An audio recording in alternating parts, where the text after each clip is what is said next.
Hello, everyone. Welcome. Good afternoon.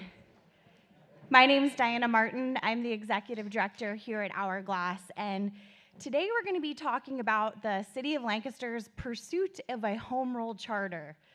This is a conversation that we've been having for over a year now in the City of Lancaster. It became official in May of 2023 when city residents voted to form a home rule study commission. And you're going to learn more from the commission today, but the commission really has two jobs. One, to decide if home rule is the best form of government for the City of Lancaster, and two, if the answer is yes, what should be in that home rule charter, which essentially will serve as our local constitution here for the City of Lancaster. So today you're going to meet some of those commission members. We are joined by Brian Adams and Amy Ruffo, who are the chair and vice chair of the Home Rule Study Commission. And we have a couple commission members in the audience as well. I see John, Liz, Peter. Thank you all so much for being here, both for joining us today, but also for your public service that you really raised your hand for a big homework assignment. Being on the Home Rule Study Commission, there's been a lot of hours of meetings. I've seen the documents that you guys have been poring over, so appreciate both your service to the community and joining us today. Yeah.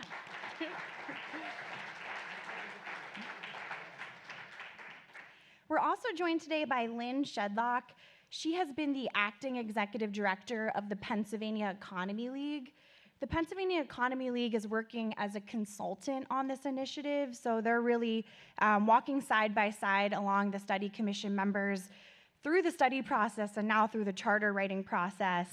And we'll give a shout out for the new executive director is also here as well of the Pennsylvania Economy League, Vinny Casanero. I definitely got that wrong.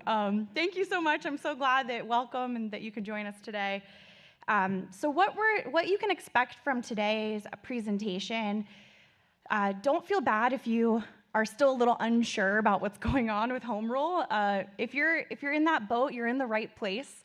We're going to take it from the top today and make sure you understand what home rule is and what it isn't, and also why cities like Lancaster are looking to make a move to a home rule charter.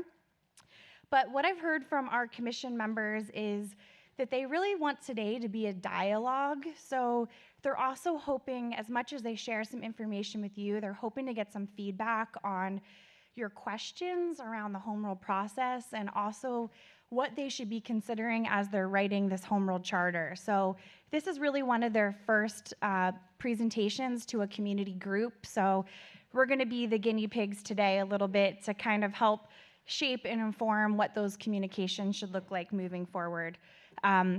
So to get that dialogue started, I'm going to pass the mic around and just do a very quick round of introductions. If you just want to share a name, maybe an organization or business if you have one, so that we all know who's in the room. And then we're going to hand it over to our presenters and make sure we have plenty of time for conversation. And just before I do that, I do need to thank the people that make these forums possible. We couldn't do this without Rogers and Associates. They've been our presenting sponsor for these forums for several years now. And Jeremy, I know, is here today from Rogers and Associates. They really value this type of dialogue in the community, so thank you to Rogers and Associates. Yeah, we're getting, you have a very applauding group today, so you should feel good about that. I also want to thank the Ware Center for hosting us, and Shoemaker, who's doing our live streaming services. We'll give a wave to the folks who are watching online, and they also provide a video recording of this that are shared with the community after the event. So let me do a quick, I'm going to grab one of your microphones. We're going to do, again, quick round of introductions, and then we're going to hand it over to our speakers. So.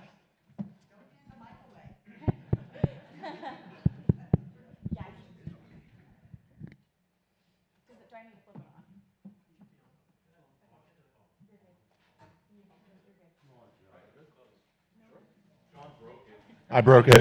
Oh, there we go. All right. John McGran, been involved with a couple community organizations, own a small business, live in Lancaster City, and serving on the Home Rule Commission. Liz Elias, serving on the Home Rule Commission. Good afternoon, Bob Jones, new to the community. Wes Farmer, city resident. Hilda Shirk, city resident. Hi, Steve Deck, City Limits Foundation. Hi, Doug Groff with Scenic Ridge Construction.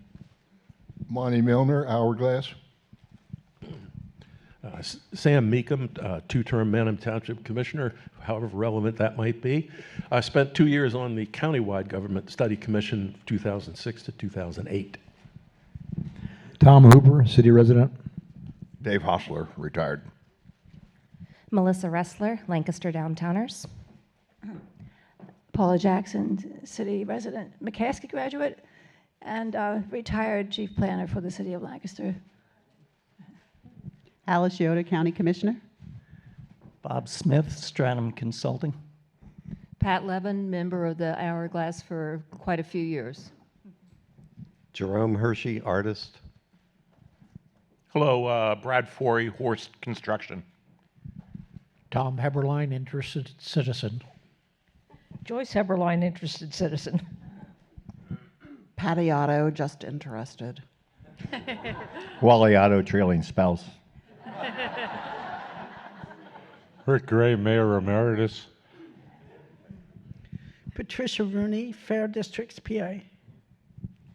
Paula Cota, Lancaster Township. Meg McFarland, Bold Action Works, and city resident.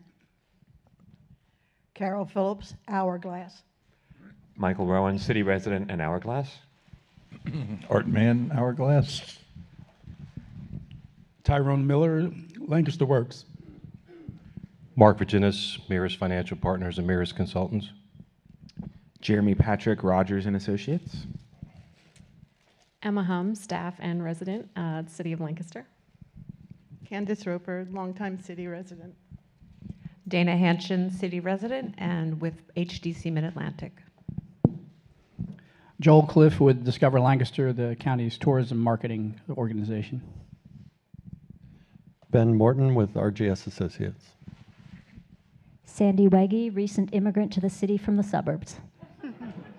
Mike Weggy, city resident. Fred Bogner, city resident. Tom Becker with the Row House Forum, city resident. Bunny Buckwalter, community volunteer. Chris Snyder with the High Foundation. Jeff Kirkner, city resident. Tracy Kirkner, city resident in Hourglass. Susan Davis, city resident. Doug Whiteman, city resident. Linda Weidman, city dweller. Carol Litch, township resident. Vinnie Canizera, the Pennsylvania Economy League. Tim Stuhlder, city resident and editor, One United Lancaster.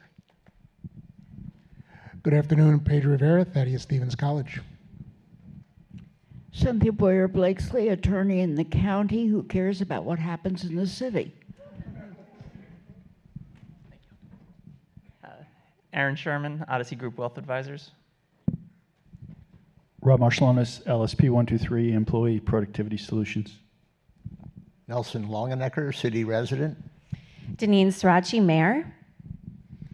Peter Barber with Two Dudes Painting Company and what are we? The Home Rule Commission member. Amos Steltzer's SOE director for Tenfold. Lindsay High, Girl is on the Run. Hi, John Hershey, Lancaster County Planning Department. Hi, Katarina Solos, city resident and Democratic committee member. I'm going to ferry this to the brave souls on the island. Thank you. Jeremy Young, Lancaster City Alliance. We also manage 2 municipal authorities for the city, the DID and the CRIZ Authority. I'm also a city resident and serve on the boards of the City Redevelopment Authority and Land Bank Authority. Dan Desmond, I'm a partner with Barley Snyder, and I'm also a McCaskey grad. Peter Carachiarto, Beers and Hoffman Architecture. Mitch Long, financial planner with Raymond James. Okay, great. Well, I look forward to hearing more of your questions and comments later. And for now, I'm going to hand it over to our presenters. Hi, everyone. I'm Amy Ruffo, and we're going to quickly skip over this slide because there's a typo. So who is our Who is our Home Rule Study Commission? As was already announced, this is our first public presentation, so I ask for your grace as we will likely make improvements. The commission is 9 residents. Some of us grew up here, others moved here, and we each bring unique skills and perspectives. I would say that we've worked very cooperatively, thoughtfully, and with respect and consideration for both one another, the process, and our community at large. Well, I was going to say some other things, but those have already been done. Okay, let's see. The work that we've completed includes studying our current form of government, which took place between June 2023 and January 2024. In January, we voted to proceed to draft a charter. And at that voting meeting, commissioners expressed different reasons for their vote to proceed, and we had one nay vote.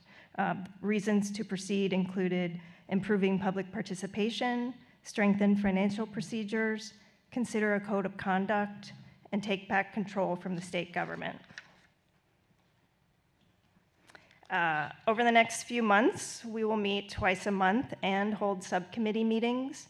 These meetings provide time for us to deliberate and do research as we draft the charter. We expect the charter to be complete by midsummer, and during that time, we'll increase basic education about what home rule is through events like this, adding information to the webpage, sending emails to city residents who opt in to receive them, and showing up at public events throughout the city. When the draft is complete, we anticipate holding a series of public forums and getting feedback from the public. Ultimately, Lancaster City voters will make the decision to adopt or not. The charter serves as a constitution for the city. It outlines how the city operates. Home rule means that our city will have basic authority to act in local affairs, and that power is transferred from the state to local government. Home rule basically means make the rules at home.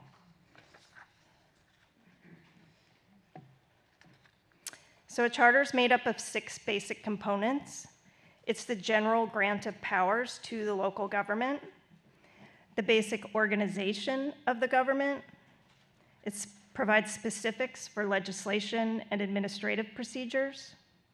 It provides citizen participation and reservation of specific powers to voters. It mandates for administrative practices, and it also provides transition procedures and the effective date of the charter. Okay, so we've mentioned before that a home rule charter is like a constitution. Constitutions have articles, and those articles clarify specific aspects of local government. So what's listed here is just an example. The Lancaster Charter may not have the exact same structure or titles. A charter outlines the rules that local government must follow, and the work of the commission is to define each of these articles. Some of the topics we've looked at recently include looking at strengthening ethics by creating an ethics board. Currently, city employees are held to account by the state ethics law. We debated the size of council and whether to move to elect by district, at large, or some combination. Some commissioners are interested in how citizens are elected to sit on authorities, boards, and commissions. And recently we discussed if council may receive benefits, in particular health insurance. There are limitations. Here's a whole bunch. So it gives us local control, but we can't ignore the Pennsylvania Constitution or the US Constitution. So for example, the boundary change law, we can't just decide that we're going to annex Lancaster Township. Why do municipalities consider home rule? There's some examples up here. Historically, there are a number of reasons. The checks and balances and accountability, improved fiscal procedures, flexibility in representation or taxation, and citizen participation through initiative and referendums. And as I've said before, the commissioners cited several reasons for their vote to proceed, improve public participation, strengthen financial procedures, consider a code of conduct, and take back control from the state government. All right, so where are all of these home rule municipalities? There are many across the state, and it represents townships, boroughs, and counties. Since 1972, there are 79 municipalities that have adopted home rule, and 7 counties that are home rule. At this point, I'm going to hand it over to Lynne, and she's going to provide some more information, and then I'll be back.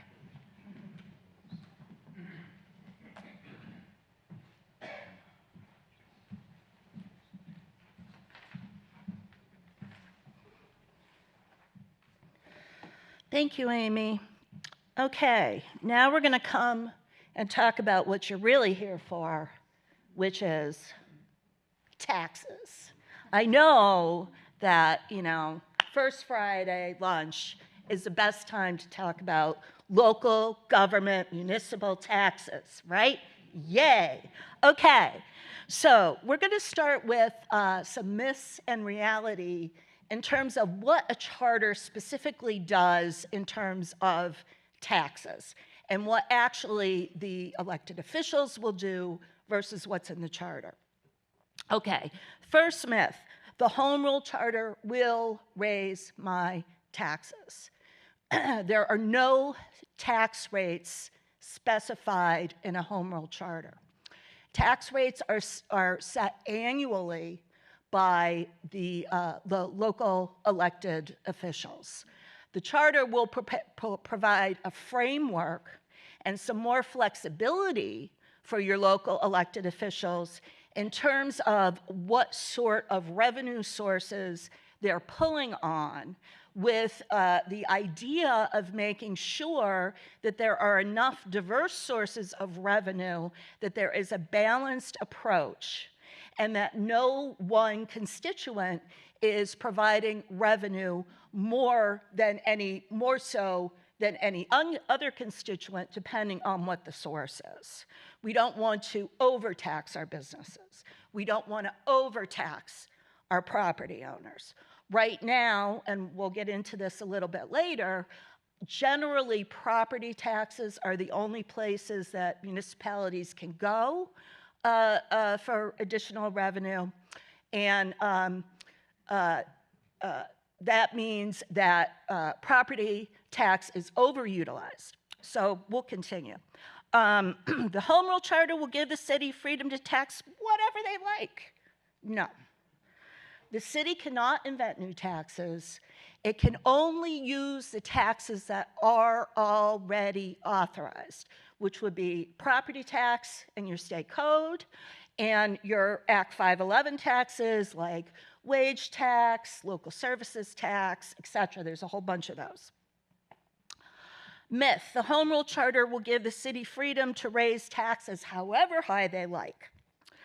The commission can, in fact, in the home rule charter, put restrictions on revenue intake to control some of that. Also, I will add, I have not met a politician yet who likes to raise taxes. I'm not even going to tell you how long I've been doing this, lots of years, right? So there's also a natural pressure there that politicians don't want to raise your taxes, but they do need revenue. So what they're looking for is a revenue source that's going to provide enough natural growth, right? Increases year over year without having to raise whatever that rate is. Okay, so we're going to take a bird's eye view here, head out. Why are municipalities considering home rule? And this is from our study. It's not 1965 anymore, which was done along with the Pennsylvania Municipal League. So we'll go back to what I said previously.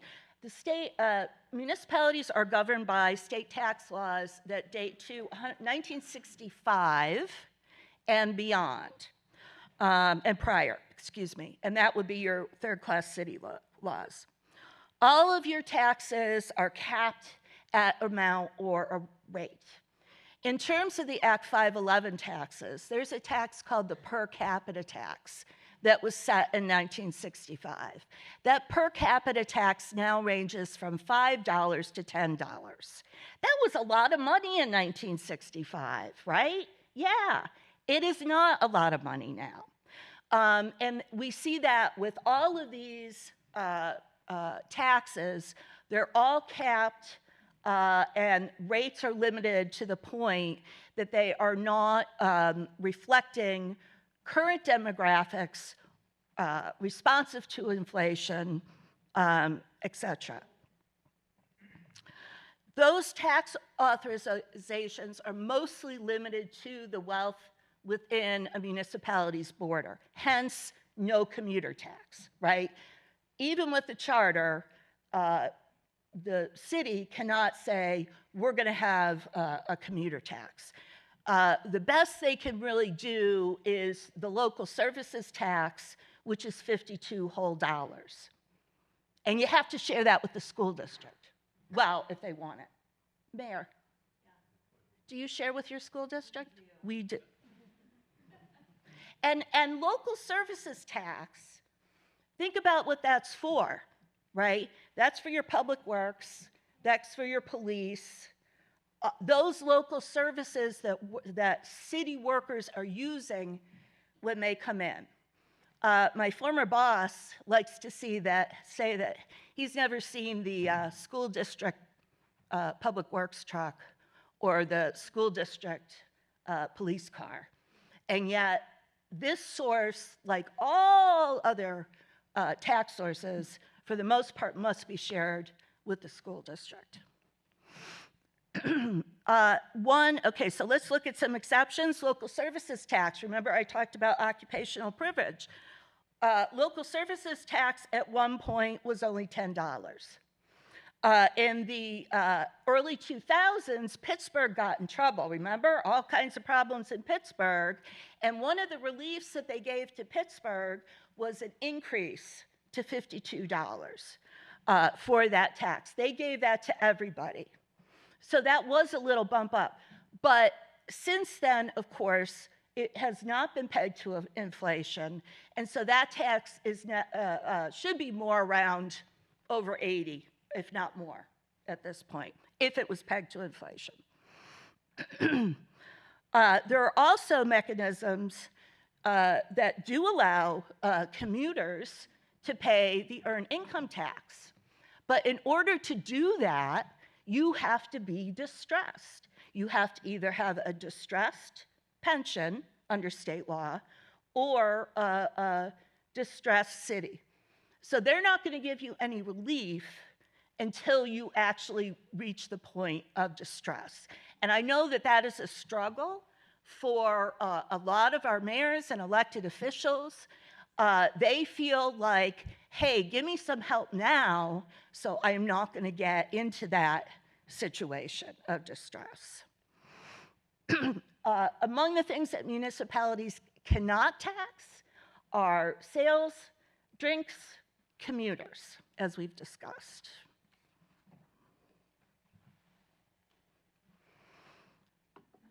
All right, a sip of water here.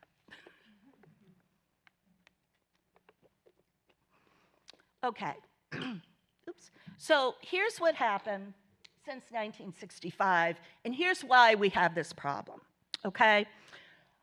When all these laws were passed, the demographics were very different.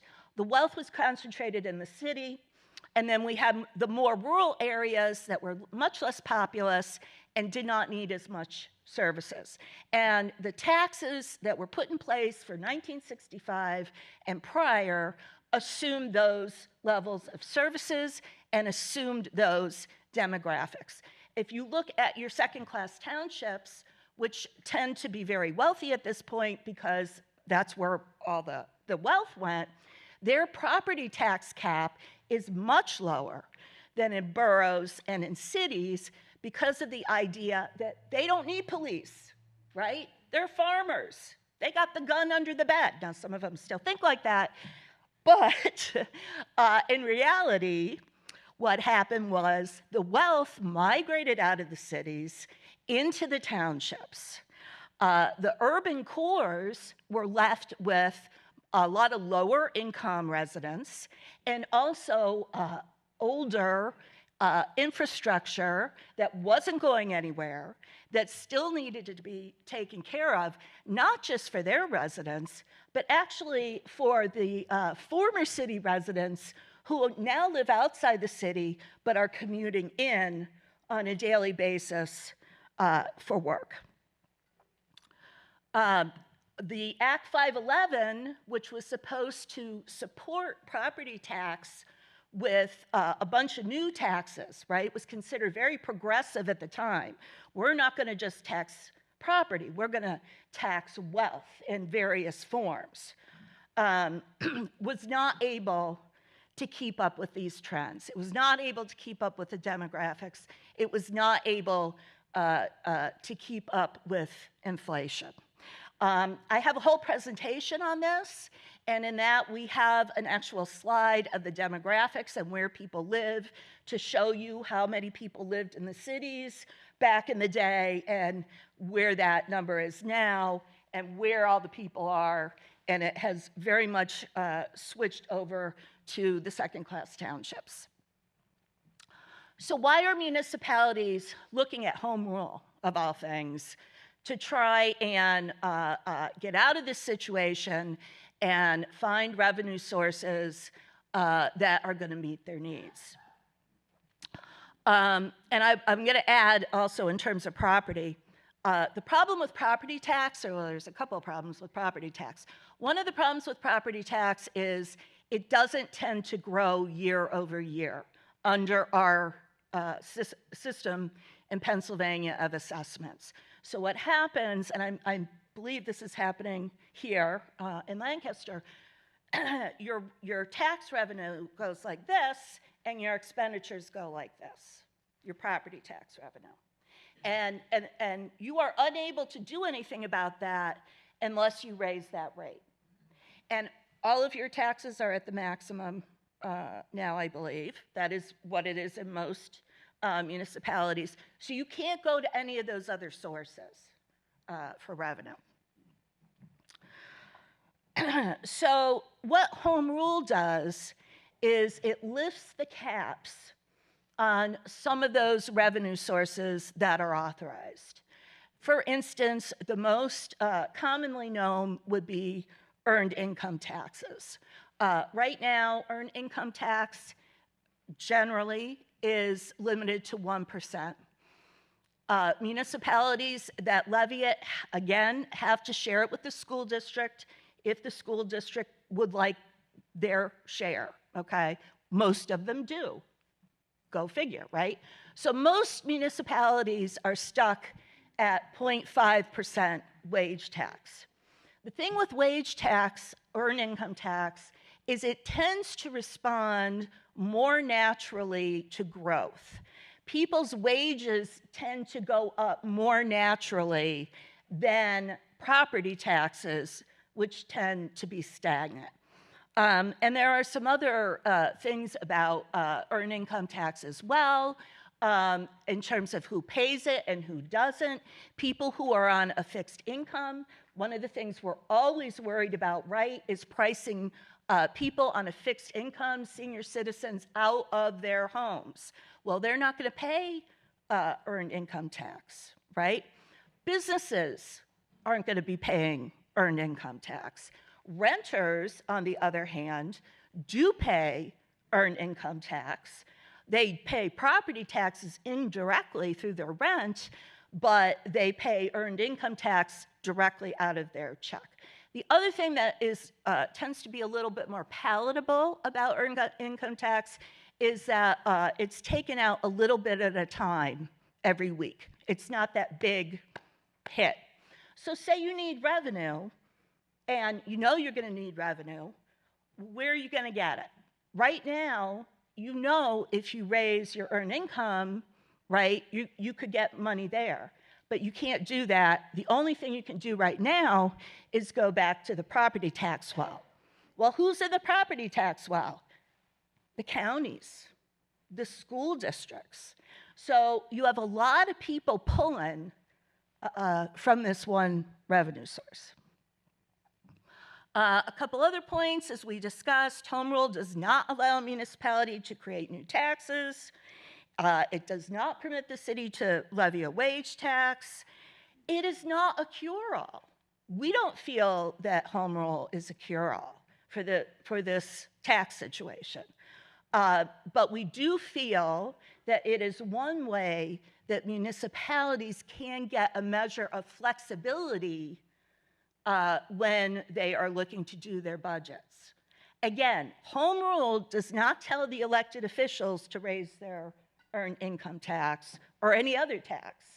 It gives them more flexible tools to work with to try and put a budget together that is going to be more balanced and is not going to be over-reliant on a certain tax-paying group. That's it. All right, we're almost done. So how can the public get involved? Well, you can first go to our website and read it. There's a ton of information there. You can attend a meeting or watch it online. We meet twice a month, and at each meeting, we offer 2 opportunities for the public to comment. All of our agendas and meeting minutes and materials that the commissioners have read have been posted. And we have a feedback form for questions and comments. And I'm just going to give you a little snapshot of our website. So it has top-level information about what home rule is and the purpose of the study. All of our agendas, meeting minutes, materials, and resources are posted, including subcommittee agendas and meeting minutes. The dates of upcoming events and meetings, ways in which you can participate. An important resource is at the bottom. We have 2 links, one to LNP and one to One United, where they have combined all of their reporting on this topic. So you can click those links and read all of the articles chronologically. Let's see. We have the feedback form, and we also now have, oh, it's not up there. Okay, and then we now have a opt-in to receive emails from the commission. And coming soon, we hope to do a recorded version of this type of presentation. We'll have regular email communications, and the idea would be to take those email communications, because not everybody will opt in to receive them, turn them into blog posts, and then the city will post a link on their social media site. And the good thing about the website is the city offers immediate online translation in various languages. And we also have this handy handout that Diana's going to hand out to you. Okay, it includes general information, the dates of our meetings, and a QR code that links to the feedback form. And a quick recap. The Home Rule Charter serves as the city's constitution rather than using state code. A proposed Home Rule Charter is currently being defined by the Home Rule Study Commission. A draft is anticipated by mid-summer. This draft will be shared with the public and feedback requested before we finalize it. The Commission will conduct public engagement about the charter, and Lancaster City residents will make the ultimate decision to vote on the proposed charter at the November general election. And that's it. So I'm going to hand it over to, I guess, Diana to moderate. I'm not really sure. Yep. Thank you. Oh, thank you so much. I did want to give, since Mayor Sirachi took the time to be with us today, I'm going to put her on the spot and just see if you wanted to take a minute or two just to add any context about really, you were the first person to introduce the concept of home rule back in the State of the City address last year. I can either bring a mic to you or you can come up here if you want to add any other context to what this could mean for the city. Okay, first of all, it's Friday. I'm very dressed down, so forgive me for my jeans. I also just got new sneakers, so I'm very excited to wear them. So a lot of my colleagues thought I was absolute crazy for pursuing a home rule charter and even beginning this conversation because it could mean that I am the last mayor of the City of Lancaster. And that is because the Constitution that is being drafted can really change the form of government that is being considered in the city. I would say that through the process of listening to the commissioners, I don't think that there is an appetite to eliminate the role of mayor and as an executive and to fundamentally change the legislative body, which is city council. There is conversation about a lot of things related to both the legislative body and the executive body, but there is a commitment, I believe, among the Home Rule Study Commissioners, and you can ask them this question, about the separation between the executive branch and the legislative branch, which I believe is very important. A lot of other communities have a quasi relationship where the mayor actually serves as the president of city council, and why that definitely gives the mayor more power, it is something that I absolutely think is a bad idea. I think that those separations are important. From the administrative's perspective, I would say that now that we are at this point and the commission has voted to advance with drafting a charter, I'm pretty excited about this process. I think that there's a lot of good that can come from it. The administration is really leaning into this and thinking about all the ways that we can improve our budget process beginning earlier in the budget year. Right now, law precludes us from actually introducing a budget before the last meeting in November, which means that we basically have 3 weeks to pass a $150 million budget, which is intense and insane at like a really busy time of year already. And so backing that process up, so we are introducing for consideration a different timeline. We're talking about capital planning and making sure that capital planning is part and parcel of our regular budget planning, because so much of the debt that is incurred by either the general fund or our enterprise funds is because we are investing in our infrastructure. And so we want to have more visibility with that. So there's a number of things that we're introducing and talking through to add more transparency and opportunities for engagement as it relates to the budget process. And I would just say that in conclusion, I really appreciate the Hourglass Foundation for this opportunity. I want to thank the Home Rule Study Commissioners for doing this work. It is extremely tedious to talk through each and every one of these questions and to take input from a really diverse group of stakeholders in the community. And I'm optimistic about where this will land in the end. You all know that we need to have other revenue sources to maintain the most essential thing that the city is responsible for, and that is public safety. Right now, we spend more on police and fire than the sum total of the property taxes that we collect. And we cannot continue to only raise property taxes if we care about low and moderate and fixed income individuals who live in their houses, but just because they own a house does not necessarily mean that they are wealthy. And we also heard a little bit about that impact to our renters, which follows through. So just in conclusion, just to give you a little sense of scale, to raise $4.5 million, it's just a round number, we need to raise property taxes by 12%, or we would raise earned income tax by 0.3%. When you talk to the mayor of Pittston, he would tell you that when they passed the Home Rule Charter, he never had to raise property taxes again, because earned income tax and what we earn today, just like when I think about my first job out of college, I was earning $18,000. I'm earning more than $18,000 now. That's a good thing, because everything else costs more. That natural growth in earned income tax is what we are talking about, and it is the focus for me and why I introduced this concept, even though it is risky and there's lots of things that can come of it that we may not like or that we may really like. And so thank you very much. Thanks, Diana.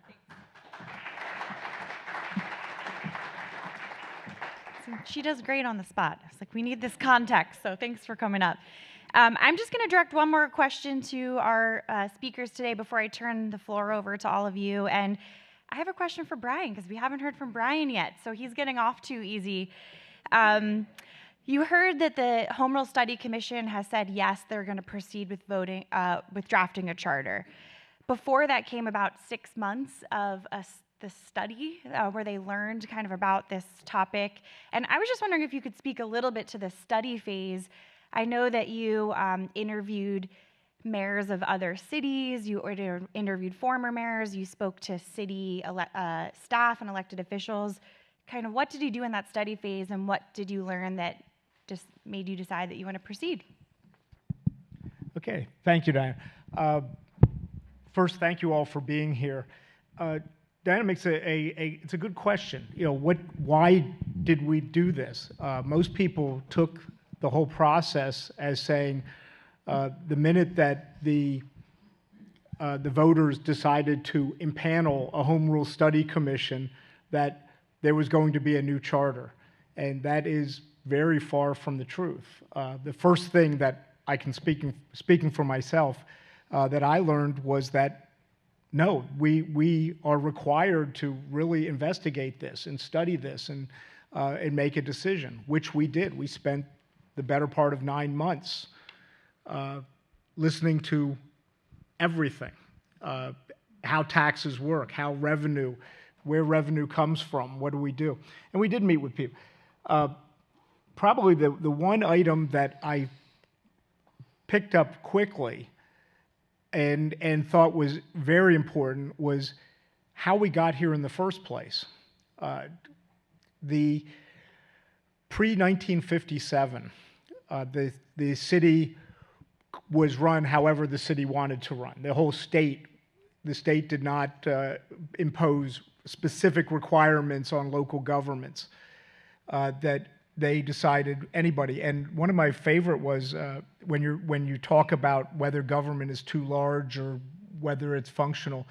What I learned is in 1921, Lancaster City had two legislative houses, not one. City council alone, the lower house, had 21 city council people elected by districts. So our 5 square mile city was broken up into 21 different districts. Now, that's pretty wild. In 1957, the state said, you know, this is over the whole Commonwealth. This is a Wild West. We got to bring some order to this, and they created the law creating the third class city, and created the charters. And there's optional charter, which we are under option A with the mayor and a city council. And what I like to point out is, keep in mind in 1957, the two things that you can look up, Eisenhower was president, and Perry Mason had just come on TV for the first time. Eisenhower's not president anymore, and Perry Mason is still on TV.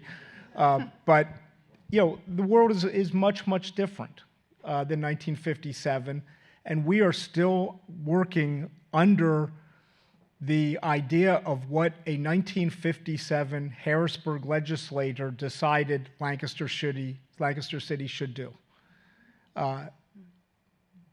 None of those people are probably even alive right now. And so it's time for a change. And with that 1957 law also came what I've understand is called Dillon's Law, that says they tell us what we can do. Not necessarily what we have to do, but what we can do. If it's not listed as something we can do, we cannot do it. There's not this exception. There's not the option. So what I have learned and what we have learned is what the charter will do is that switches that completely around. And what Dillon's Law will say, instead of saying the state will tell us what we can do and we can choose to do it or not, we will decide what we can do as long as the state has not come out and specifically said we cannot do it. And yes, revenue is a huge driver, but for me personally, that is the primary issue, is I believe in government by the consent of the governed, and we get to decide how we want. Do we want to keep a mayor? Do we want a manager? And so on. And by the way, yes, the consensus at this point is we are retaining a mayor-council system of government. It's not absolute. Until the commission votes on the final version, anything can change, and then the voters then get to pick, the citizens pick in November, whether they want to accept it. So meeting with people, what we've learned, we've met with mayors. We've learned that every mayor either loves or hates their current system. Altoona has the mayor-council system. They do not like it. The mayor does not like it. They have a manager. The general consensus, and again, we only met with mayors, was that managers are a problem. If you create effectively a professional long-term mayor, that actually takes away the decision-making power of the voters. It's much harder to remove a borough manager or a township manager from their job. The idea, people don't want to do that. So these are, there are a lot of things. It's hard to pick specifics.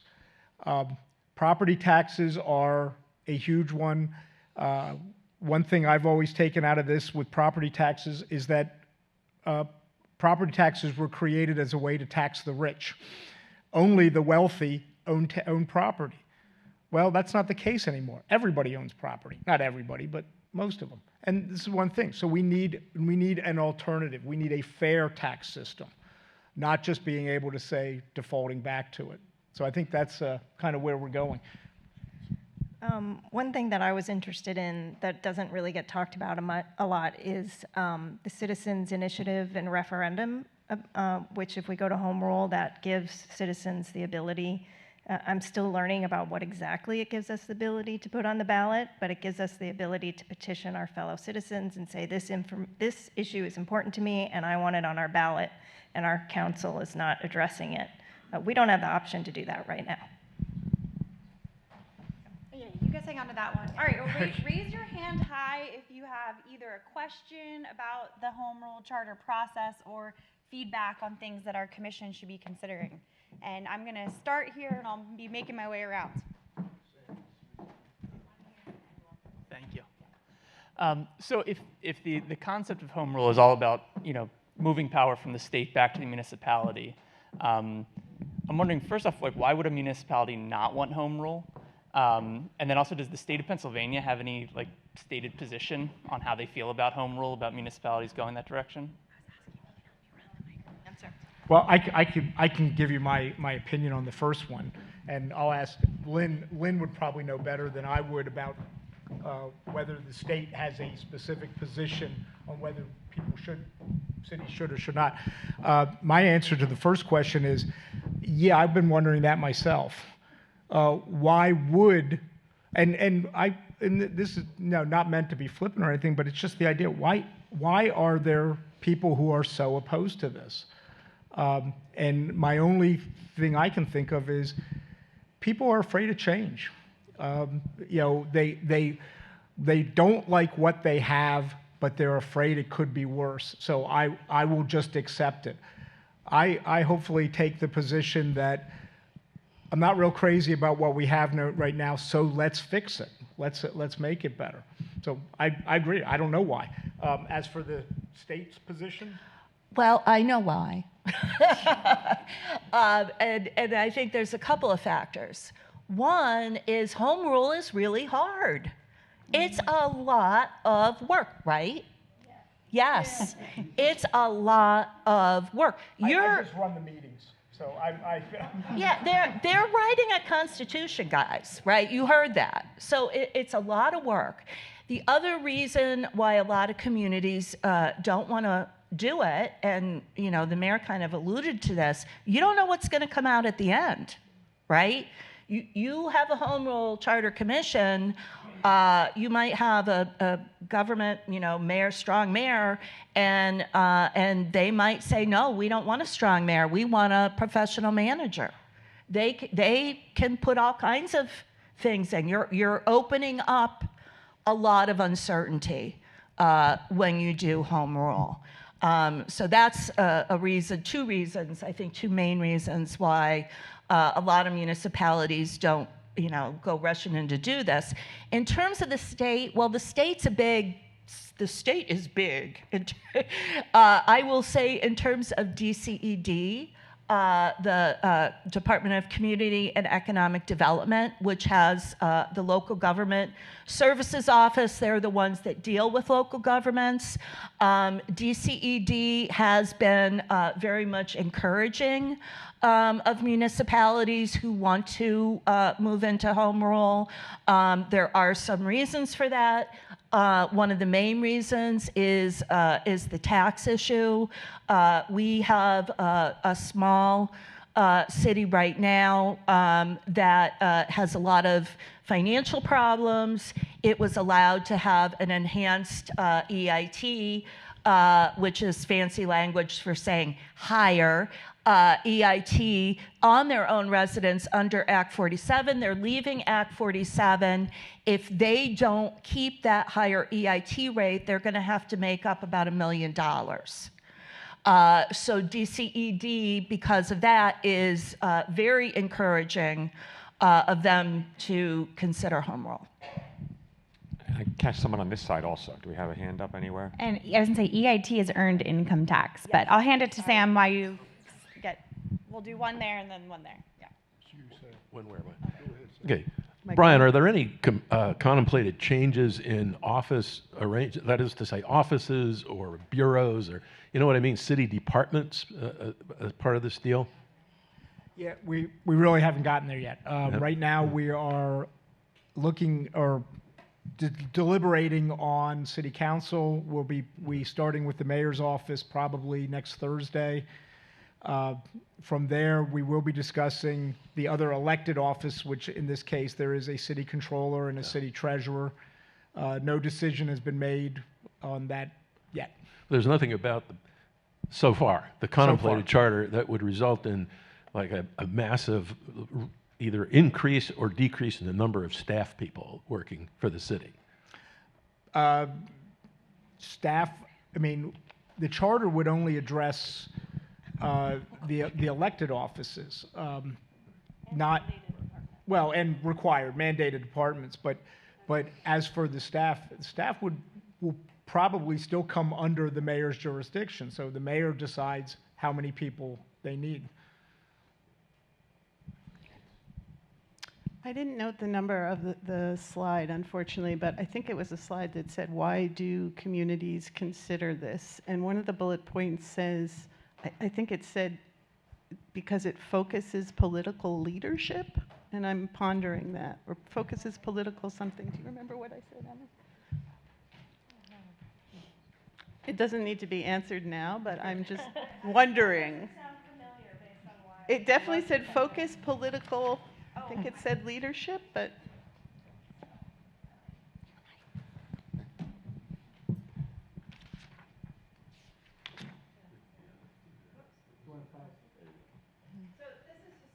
Here, Amy, just make sure you grab a microphone from the table. So this is historic reasons that other municipalities has considered, not what we specifically are considering. Just to give you a broader scope of what other municipalities or counties has considered in their.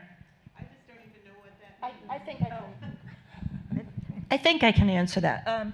So I think in terms of your political leadership is driven by your elected offices and what you have and what you don't have. And so this will, in terms of focus, your political leadership could change depending on what you do with your various elected offices. It's probably a clumsy phrase. I will apologize for that right now, but I'm thinking that's what that's the intent.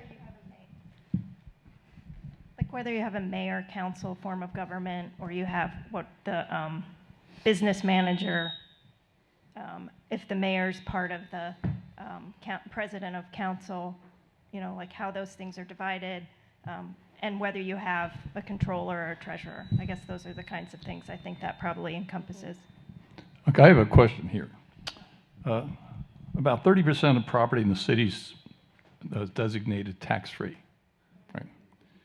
That means these properties receive police and fire protection for free.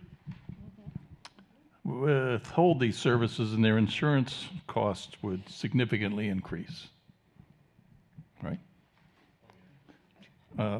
Can the charter include a police and fire protection service fee, the same as we have for water, sewer, trash, natural gas, and electric power? I don't know. I would be surprised. I would be surprised if it would. There are certain requirements. I don't know if Lynn or Yeah, I can kind of address that. We do have some municipalities a couple of cities, third-class cities, that have fire fees. I'm not convinced that there's authorization for fire fees in current state law, which is why I've never recommended a fire fee. The police fee, I don't know of anybody, any municipality that actually has a police fee. And remember that charters, you can't create new revenue sources. You can only deal with the ones that are currently authorized by the state. What the charter does is it says, for instance, on wage tax, there have been rulings that you cannot put a cap on that,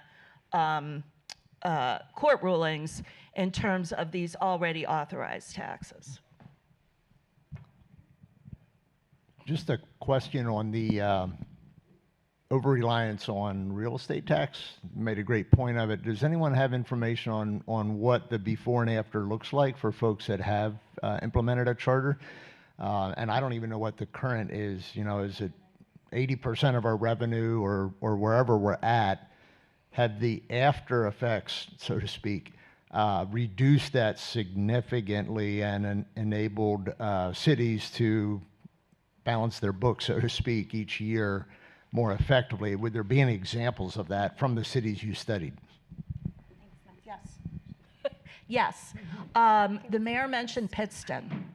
And Pittston has seen a very large increase in revenue. This is in the report that we did. It's not 1965 anymore, which is on the Pennsylvania Economy League's website. I believe it's also on the city's, the commission's home rule webpage. I don't have the numbers, you know, right at hand in my brain, but the earned income tax, after they were able to raise it, has significantly improved their economy and meant that they have not had to go to property. In addition to the earned income tax, they also increased their business privilege tax, which also gave them considerable revenue. And all of one of the bottom line effects of this is better services in this municipality. Another one that I'll cite that is that's a lot older is the City of Hermitage, which is also one of our case studies in that report. The City of Hermitage is a third-class city that's over on the other side of the state. They went home rule, I don't know, probably 30 years ago. Their property tax is 5 mils. It has not moved from 5 mils in 3 decades. So those are 2 examples that I have. I have a question. So the earned income tax, I mean, I know it's a nice bite at the apple now, but someone receiving Social Security, income from a Roth or traditional, that's not earned income. So you're going to have, I mean, just the flip in population and gentrification, is there from your scenarios in interviewing people, have any cities who are home rule now who just utilized the earned income tax, probably a fee here or there, whatever. But is there anything that, besides Hermitage, that you could point to that how it worked out, so to speak?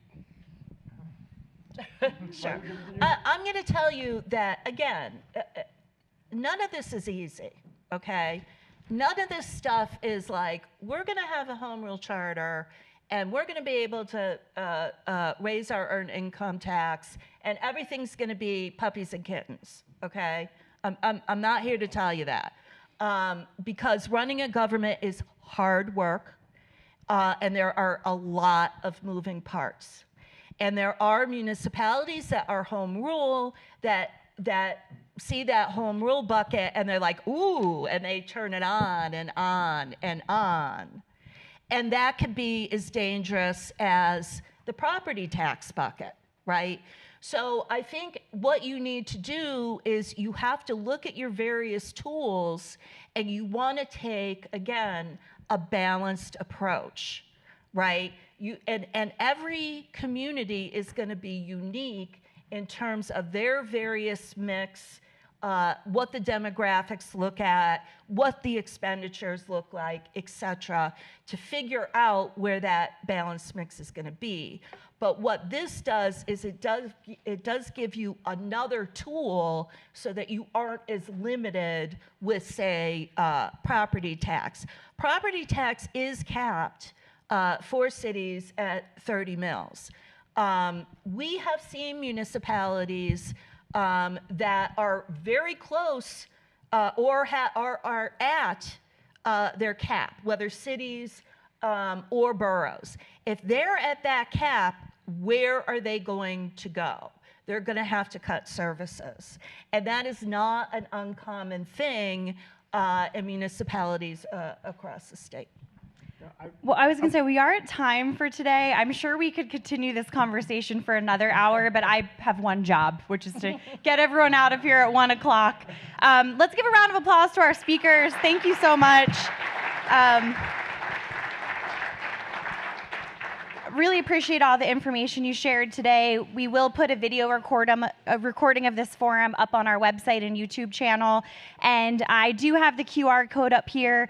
Make sure if you have feedback, you are getting that to the commission. So go on the website, fill out some feedback that they can consider as they move forward with the charter. And I did want to let you guys know we have our next First Friday forum is Friday, May 3rd. We will be joined by Lancaster City Mayor Sirachi. So if you care about this conversation, come back next month. We're going to talk more about the city and some of the programs and services and how this factors into it. So until then, have a great weekend. Thanks.